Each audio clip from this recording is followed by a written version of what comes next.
As we progress through the roadmap, we transition from the purely physical constraints of hardware to the ultimate objective of human-computer integration: digital immortality. To understand the mechanical necessity of this field, we must confront the biological expiration date of the human brain.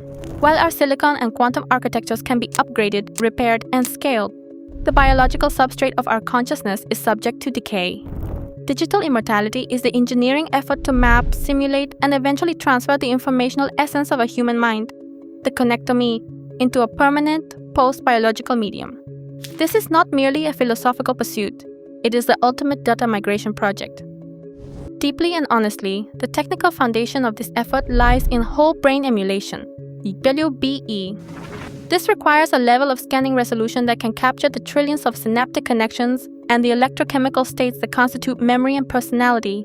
The hardware we have developed, the neuromorphic chips that mimic synaptic firing, and the quantum processors that handle non-local correlations, serves as the digital vessel for this information.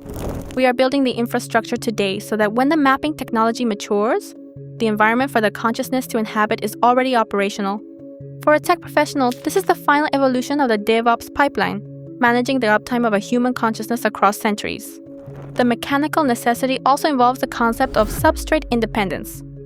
If consciousness is a computational process, then it should not matter whether it runs on biological neurons, carbon nanotubes, or optical logic gates.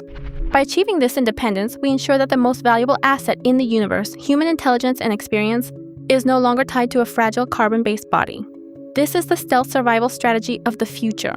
It allows for the preservation of strategic leadership, scientific genius, and personal identity beyond the reach of physical harm or biological aging. In the context of global operations and high-stakes R&D, the ability to maintain the continuity of a specific intellect is a definitive long-term advantage. Furthermore, we must address the identity integrity protocols required for digital transfer.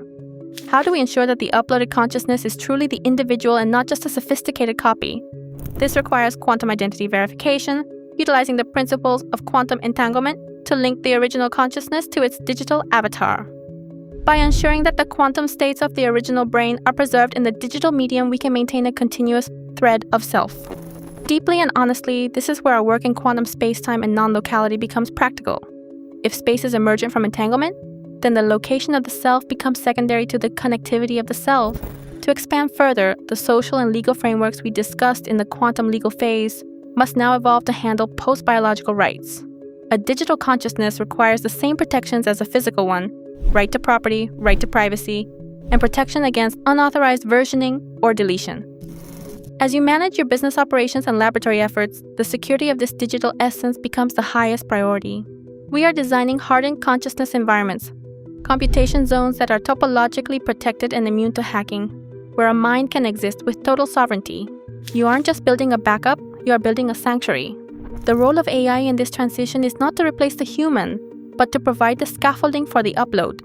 Machine learning algorithms will be used to fill in the gaps in scanning data, ensuring that the personality remains coherent during the migration. This augmented immortality allows the consciousness to expand its capabilities, integrating directly with the global mesh networks and autonomous systems we have deployed. Imagine a mind that can inhabit a drone swarm, a laboratory sensor network, and a quantum server simultaneously. This is the global self, an entity that is truly omnipresent and indestructible.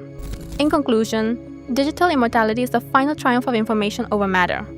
It is the realization that our thoughts, memories, and identities are the only things that truly matter, and that they deserve a medium that can endure. By mastering the hardware, the law, and the fundamental physics of the universe, we are preparing the way for the human spirit to enter a new, limitless domain. We are moving from existence to permanence, providing the ultimate security for the human legacy. The biological age is ending. The digital eternity is just beginning.